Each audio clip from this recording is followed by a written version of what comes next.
America in Gridlock, 1985 to 1995, by Clarence B. Carson. Chapter 1. Introduction. Decades are sometimes given names which catch on. So it was with the gay 90s, the roaring 20s, and to a lesser extent the Depression era for the 1930s. Of course, decades do not arrive wrapped in packages with their names on them, nor do they have only one trait which permeates them, making it crystal clear what they should be called, and excluding all other possibilities. In fact, decades are more or less arbitrary divisions of time, beginning, say, with the first day of the first year, 1890, for example, and ending with the last day of the last year, 1899, to complete the example. But those who make use of the category decade are never so precise as that in their reckoning. Moreover, the decade, which is the focus of attention here, begins in the middle of one decade and ends past the middle of the next one. Further, if it has merit in calling attention to a dominant feature of this period, it was none the less taking shape before 1985 and may well last beyond 1995, and there is no intention to deny that many events and developments took place which had little or nothing to do with gridlock.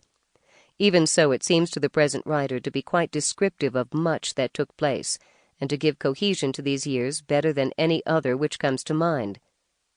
That is especially so in describing national political developments, but it has other dimensions as well.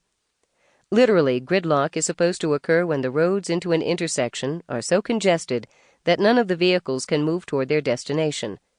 The result is also known as a traffic jam. The term may also be used figuratively or metaphorically, which is how it is being used as the theme for this book. Thus, politically, gridlock may be said to have occurred when opposing parties or forces are so arrayed against one another that little or nothing can be accomplished. The causes of the gridlock may be examined among the ideas, beliefs, and assumptions, as well as the habits and practices of the opposing sides. Of course, the country has not been literally gridlocked over the past decade. All movement has not stopped, nor have all changes been stymied. On the contrary, much has been done, by individuals, by groups, by organizations, by companies, and by government. Technological changes of considerable moment have taken place. International trade has burgeoned. Great political changes have occurred in Eastern Europe and Asia. Satellite transmissions have made communication around the world virtually instantaneous. Many new names and faces have gained attention nationally and internationally. These and many other changes will occupy our attention in the narrative that follows. Even so, gridlock is a very important metaphor to call attention both to the obstacles. Sample complete. Ready to continue?